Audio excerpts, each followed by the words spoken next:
सदगुरु जोगी पीरधाम से जन्माष्टमी के बारे में समझेंगे। जन्माष्टमी के पर्व के बारे में समझेंगे। तो जन्म और अष्टमी ये दो शब्द हैं। तो जन्म होता है प्रकट होना। जो 84 लाख में घूमने वाले जीव हैं, जो जन्म का मतलब नहीं समझते, वो जन्म को सोचते कि जन्मदिन है तो शायद पैदा होना है। लेकिन जन्म संस्कृत का शब्द होता है। जन्म का जो अर्थ होता है वो होता है प्रकट होना। अब कहां से प्रकट हुए कृष्ण जी? तो ये जिस धरती पे हम बैठे हैं इसको भूर लोग कहते हैं। भूर भव स्वाहा महा जना तपा सता, यहाँ तक का एरिया, और नीचे अतल वतल सतल महातल सातल पताल, ये सारा माया का एरिया है। इसके आगे परमात्मा विष्णु के जो 24 अवतार, कश्यप अवतार, मत्स्य अवतार, वराह अवतार, नरसिंह अवतार, परव्यूम लोक होता है, जिसमें 24 अवतारों के 24 लोग बने रहते हैं। और एक तरफ शिव लोक है, एक तरफ आदि शक्ति दुर्गा लोक है। तो ये सारे लोग काल माया की पकड़ से बाहर होते हैं। और उस परव्यूम लोक से आगे वैकुंठ धाम होता है।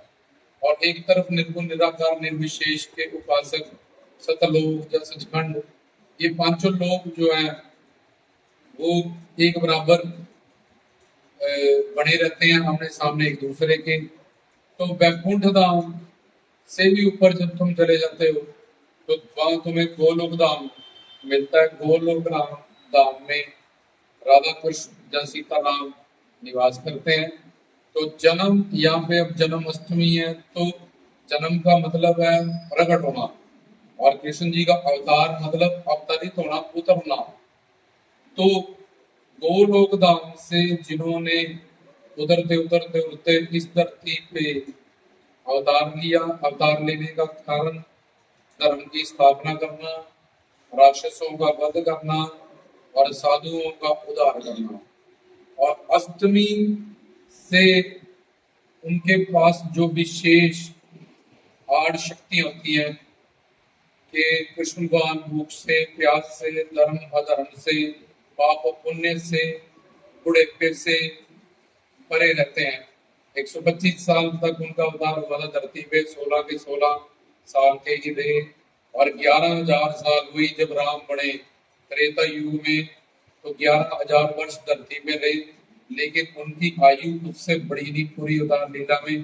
कोई भी तुम प्रभु रामकृष्ण का चित्र ऐसा नहीं देखोगे जिसमें उनको वृद्ध दिखाया हो, तो वो हमेशा उस यौवन रूप में ही नजर आते हैं। क्योंकि ये उनके पास जो सब शक्तियां, उनमें से 8 शक्तियां विशेष होती हैं। तो ये अष्टमी उस 8 विशेष शक्तियों को दर्शाती हैं।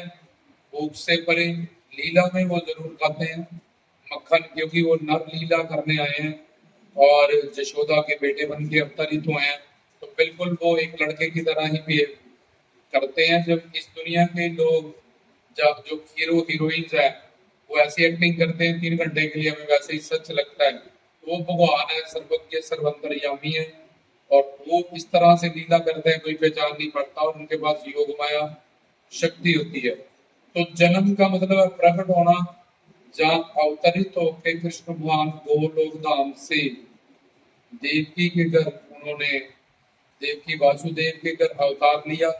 क्यों लिया? क्योंकि उन्होंने 4,500 वर्ष तपस्या की। नमो भगवते वासुदेवाय, नमो भगवते वासुदेव, जैसे ओम क्लीं कृष्णाय नमः, क्लीं कृष्णाय नमः, क्लीं, इस तरह से 4500 वर्ष की उनकी तपस्या थी। और उन्होंने कृष्ण को पुत्र रूप में मांगा था, इसलिए कृष्ण भगवान ने उनके घर में ही अवतार लिया। अवतरित हुए, ना कि पैदा हुए, उतरे। तो पैदा या अवतार लेने से पहले जब कंस ने 7 बच्चे मार दिए थे, तो वो देवकी और वासुदेव करते थे कि इसको भी मार देगा कंस। इसलिए उन्होंने पहले नारायण रूप, चतुर्भुज रूप, विष्णु रूप में देवकी वासुदेव को दर्शन दिया कि मैं वो 7 बच्चों के जैसा नहीं हूँ, तुमने मुझे मांगा था।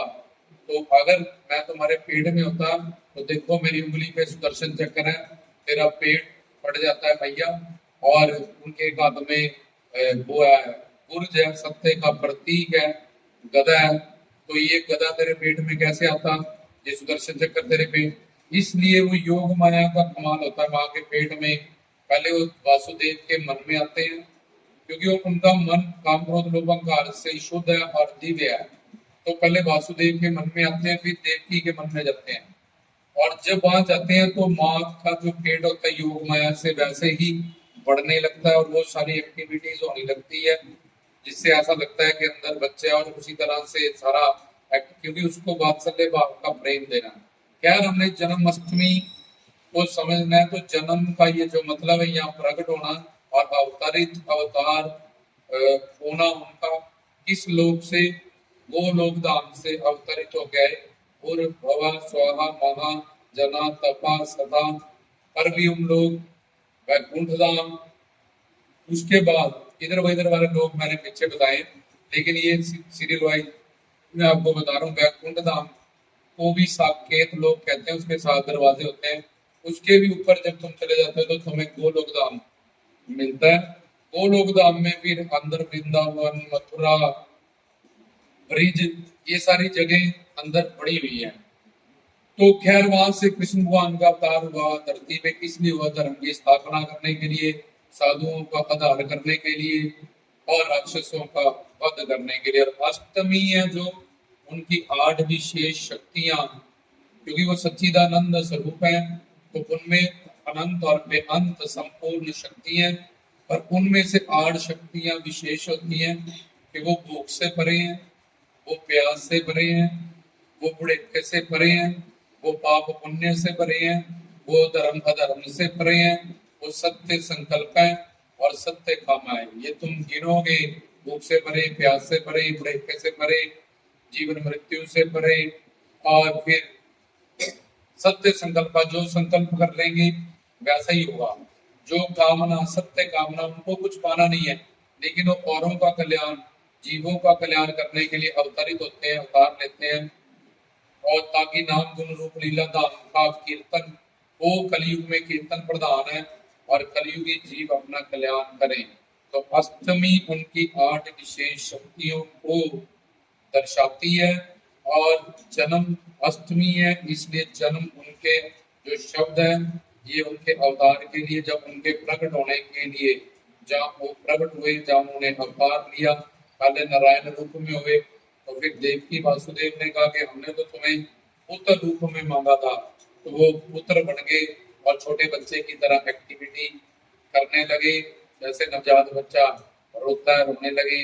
उसके बाद भी उन्होंने सारी जेलों को खोल दिया और फिर जब यमुना में लेके गए शेषनाग ने उनको छत्रछाया की, आगे फिर हर दिन हर वक्त उन्होंने चमत्कार ही चमत्कार दिखाया और पहले भविष्यवाणी करके आए कि मैं तारनहार ये के 8वें गर्भ से प्रकट होऊंगा और अवतार लूंगा। कोई भी ऐसा अवतार या कोई भी ऐसा नहीं है दुनिया में जिसकी पहले भविष्यवाणी हुई हो और बाद में उन्होंने अवतार दान किया, वो इकल्ले इकलौते कृष्ण भगवान है। तो जन्माष्टमी का जो मतलब है वो तुम्हें समझाया गया कि कृष्ण भगवान का जब अवतार हुआ था, किस लोक से हुआ था। अवतार का मतलब होता है अवतरित होना, उतरना इस माया की नगरी में हमारा कल्याण करने के लिए, उस लोक से जहाँ माया नहीं है, जहाँ सुख शांति प्रेम आनंद मस्ती ये सब है हमेशा के लिए। तो अष्टमी से उनकी 8 विशेष शक्तियां दर्शाई जाती है। तो जन्माष्टमी का ही पर्व है, कल तो सारे खुशियों से मनाएं, उनका आशीर्वाद पाएं, अपना कल्याण करें। उन्होंने अवतार धारण करके नाम गुण रूप लीला धाम का हमें कीर्तन किया। जो भी अर्जुन उनसे जुड़ा, अर्जुन को महाभारत का युद्ध जिता दिया उन्होंने। द्रौपदी ने उनको अपना भाई माना, उसकी रक्षा की उन्होंने। सुदामा उनके पास गया, उसको शहंशाह बना दिया। उन्होंने हर जगह जो भी उनसे बड़ा, जो भी उनके शरणागत हुआ, जिन्होंने भी उनको माना, विश्वास किया, उनका जीवन उन्होंने बदल दिया। खुशियां ही खुशियां, आनंद ही आनंद उनके सबके जीवन में उन्होंने भर दिया। वो प्रेम अवतारी है। ये बाकी बातें, बहुत सारी बातें हैं जो और प्रवचनों में हम बताएंगे। तो फिलहाल कल जन्माष्टमी का पर्व है, तो जन्माष्टमी उनके अवतार को दर्शाती है, ना कि उनके जन्म को। परमात्मा नर योनि में भी अवतार लेता है राम कृष्ण के रूप, और परमात्मा महात्मा गुरु रूप में भी अवतार लेता है। परमात्मा पशु जोनि, पक्षी जोनि, नरसिंह जोनि में भी अवतार, नरसिंह मतलब मिश्र जोनि। तो हनुमान मतलब परमात्मा जिन्होंने हनुमान वानर रूप अवतार लिया, वो किसी बंदर को हनुमान नहीं कहते हैं, परमात्मा जो वानर रूप में प्रकट हुए उनको हनुमान कहा जाता है। जब पक्षी रूप में वो गरुड़ हो जाते हैं, तो इस तरह से परमात्मा पशु जोनि, पक्षी जोनि, बरहा हो गए जैसे जंगली सूअर, पशुआ बन गए, मछली बन गए, मोहिनी बन गए। तो परमात्मा तो सत्य संकल्प का कुछ भी बन सकता है। इसलिए परमात्मा ने, भगवान ने जो नर योनि में अवतार लिया था जन्माष्टमी वाले दिन, और अवतरित हुए और राक्षसों का वध करने के लिए, धर्म की स्थापना करने के लिए, साधुओं का उद्धार करने के लिए, उस पर्व को जब उस दिन को हम जन्माष्टमी कहते हैं, तो सब जन्माष्टमी पे कृष्ण भगवान का आशीर्वाद पाएं और उनकी कृपाएं पाएं, और वो प्रेम अवतारी है, उनका प्रेम पाएं, मालो माल हो जाए, निहाल हो जाए। तो ये समझाया गया कि जन्माष्टमी कोई उनके पैदा होने को नहीं दर्शाती कि भगवान पैदा हो रहे हैं। उनके पास योग माया शक्ति होती है, जिससे ये पांचों तत्व उनके अधीन करके वो योग माया से ही अपने आप को अवतरित कर लेते हैं। कोई भी मानव बुद्धि वाला नर नारी उसके पास ये शक्ति नहीं है, इसलिए वो भगवान को जहाँ ऐसे किसी गुरु को पहचान नहीं सकता। अपनी मन बुद्धि इंद्रियों से परे होते हैं वो सारे, और उनके पास योग माया शक्ति है, जिससे वो जो चाहे करे, जो चाहे ना करे, जो चाहे उल्टा करे, किसी भी नामुमकिन को वो मुमकिन कर सकते हैं। उनके लिए कुछ भी नामुमकिन नहीं है। जीव कल्याण करने के लिए वो किसी भाव से भी जीवों को अपने साथ जोड़ते हैं और विरोधाभाव की लीलाएं करके जीवों का कल्याण करते हैं। तो जन्माष्टमी उनके अवतार का दिन माना जाता है। तो सब उनसे जुड़े, प्रेम करें, उनका आशीर्वाद पाएं। जय श्री कृष्ण।